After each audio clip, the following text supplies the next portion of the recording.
Bismillahirrahmanirrahim. Assalamualaikum warahmatullahi wabarakatuh. Innal hamdalillah nahmaduhu wa nasta'inuhu wa nastaghfiruh wa na'udzu billahi min shururi anfusina wa min sayyiati a'malina.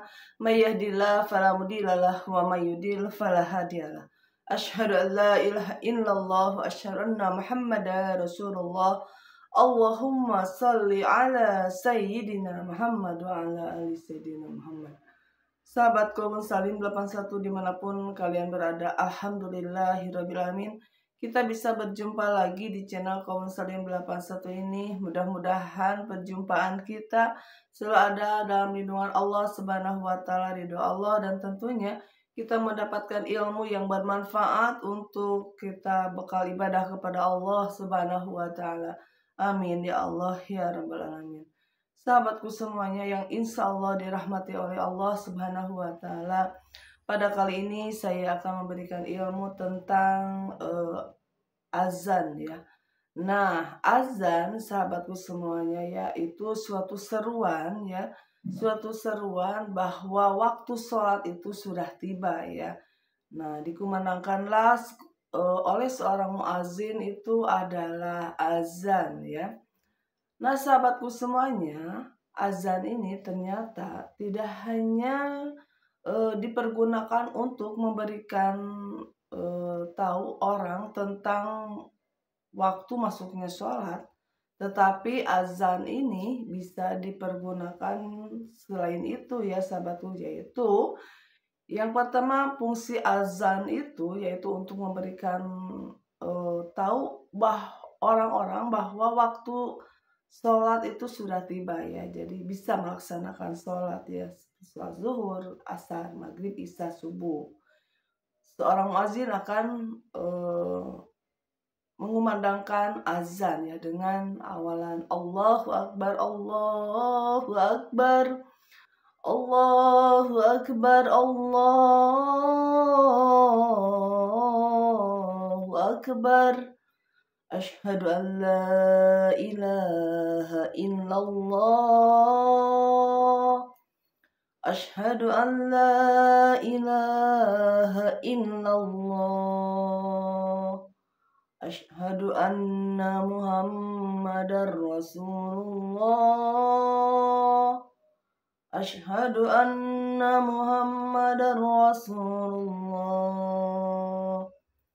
Hayya 'alas shalah, hayya 'alas shalah, hayya 'alal falah, hayya 'alal falah. Allahu Akbar, Allahu Akbar, la ilaha illallah. Itu adalah salah satu atau cara bagaimana kita mengumandangkan azan ya sahabatku. Nah, sahabatku semuanya, bukan hanya untuk memberikan tahu waktu sholat sudah tiba, ternyata azan itu bisa dipergunakan, yaitu yang keduanya adalah untuk orang yang lagi kerasukan ya. Kerasukan apa? Kerasukan makhluk halus atau sebangsa jin ya. Sahabatku semuanya, kita manusia ya tidak bisa melihat mereka, tetapi mereka bangsa-bangsa jin itu bisa melihat kita ya. Nah, itu ketika seseorang lagi melamun ya, gak ingat Allah, itu si jin masuk ke dalam dirinya dan juga akan menggoda kita sampai kita terjerumus ya ke hal-hal yang tidak Allah ridhoi, atau si orang tersebut kerasukan. Nah, kita kumandangkan azan di telinganya ya, insya Allah sahabatku semuanya, dengan suara azan itu makhluk halus yang ada di orang yang lagi kesurupan akan keluar ya, dengan lantunan azan itu ya sahabatku semuanya ya, karena itu lagi membesarkan asma Allah ya, jadi takut karena jin juga sama kan, yaitu ciptaan Allah Subhanahu wa Ta'ala. Yang ketiga, azan bisa dilantunkan kepada orang yang mau pergi-pergian ya, mau safar ya, orang yang mau pergi umroh, kumandangkan azan di sana ya, kumandangkan azan bahwa tetap yang maha besar itu adalah Allah Subhanahu wa Ta'ala. Itu sahabatku semuanya ya, bisa ketika mau orang yang mau safar, mau perjalanan jauh ya, contohnya mau umroh haji, kumandangkan azan ya untuk mereka ya sahabatku semuanya itu ya. Nah, kapan lagi azan bisa dikumandangkan? Ketika ada angin ya, angin ribut ya, hujan deras yang sangat deras banget. Nah, kumandangkan azan di sana ya sahabatku semuanya. Kumandangkan azan karena dengan azan ya semua ciptaan Allah itu akan tunduk ya sahabatku semuanya. Akan takut dengan kebesaran Allah, asma Allah yang lagi dikumandangkannya, karena mereka juga adalah makhluk-makhluk Allah sahabatku semuanya. Nah, ketika ada angin ribut, ada apalagi ya, ada hujan yang sangat deras sekali dengan petir yang sangat menggelegar, kumandangkan azan ya, kumandangkan azan. Insya Allah sahabatku semuanya, dengan azan, dengan kumandang azan itu insya Allah sahabatku semuanya ya akan reda ya, karena takut dengan asma-asma Allah yang dikumandangkan itu sahabatku semuanya ya. Selanjutnya sahabatku semuanya ya, setelah itu nah apalagi yang bisa dikumandangkan ketika azan itu bisa dikumandangkan ya. Nah, yaitu untuk orang yang meninggal ya.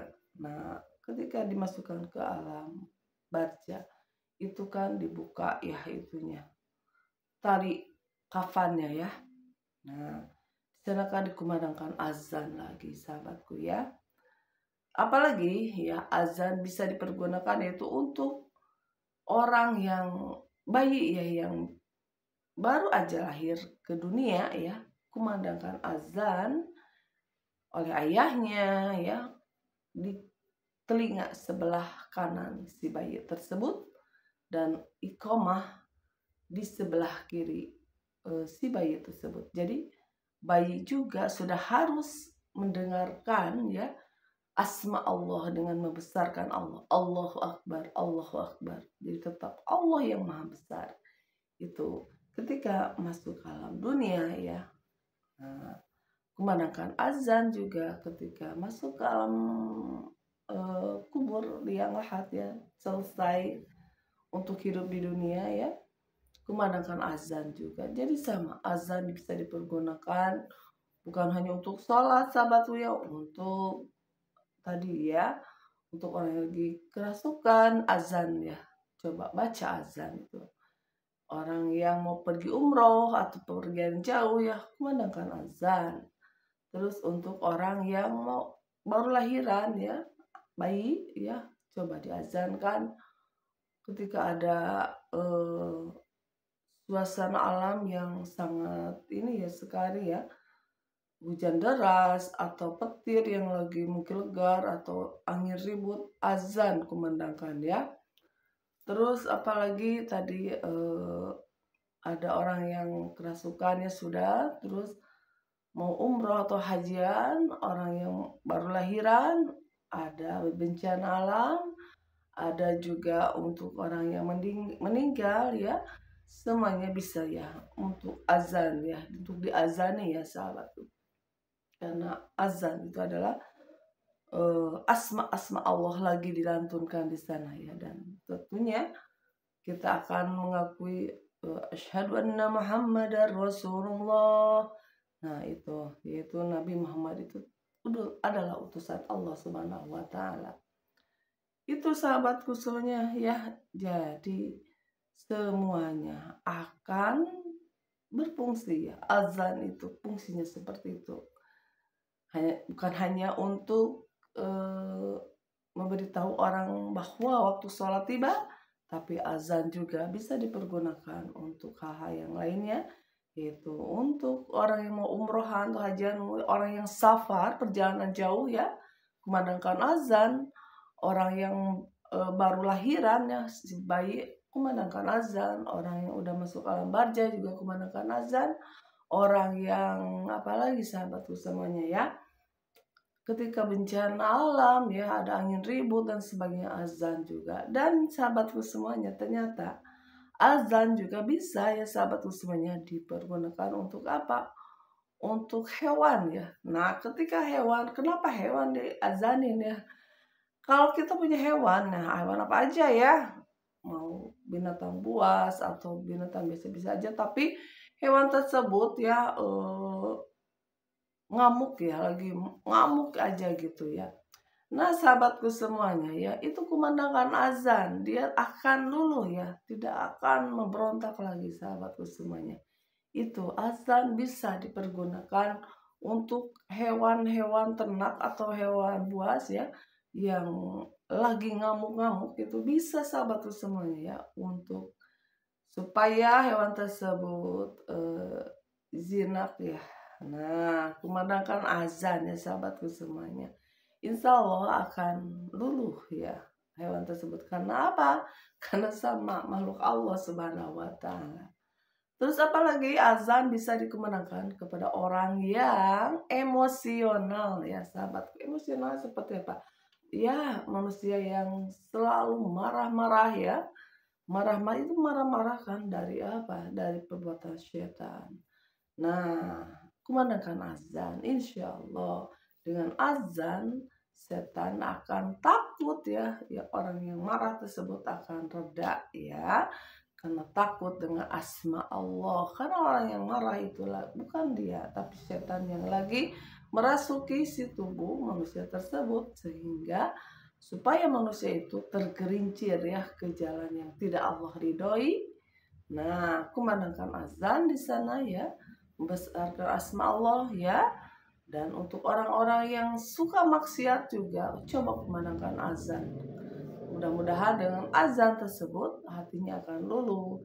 Mudah-mudahan dengan azan tersebut akan sadar. Mudah-mudahan dengan azan tersebut Allah memberi taufik hidayahnya ya kepada orang tersebut ya. Nah, itu sahabatku semuanya fungsi dari kumandang azan. Karena azan adalah membesarkan asma Allah ya.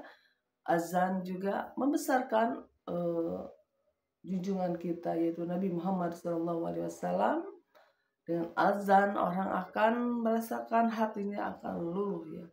Nah, kalau kita mendengar azan ya, jangankan kita sebagai manusia ya, setan aja sahabatku semuanya, ketika azan dikumandangkan itu terbirit-birit sampai si setan tersebut lari dengan takut ya, dengan sampai kentut katanya ya. Nah, itu sahabatku semuanya fungsi dari azan ya, sahabatku semuanya. Mudah-mudahan ya apapun yang tadi sudah saya sampaikan ya kepada kalian semuanya, ini menjadi ilmu yang bermanfaat ya, bisa melaksanakannya, bisa dipergunakan sahabatku semuanya ya.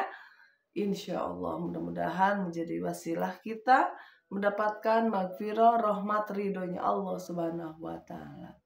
Terima kasih sahabatku semuanya ya. Mudah-mudahan video ini bermanfaat nih ya.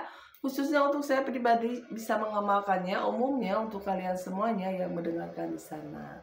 Jangan lupa ya sahabatku semuanya, dukung channel ini dengan cara like dan subscribe. Terima kasih sahabatku semuanya.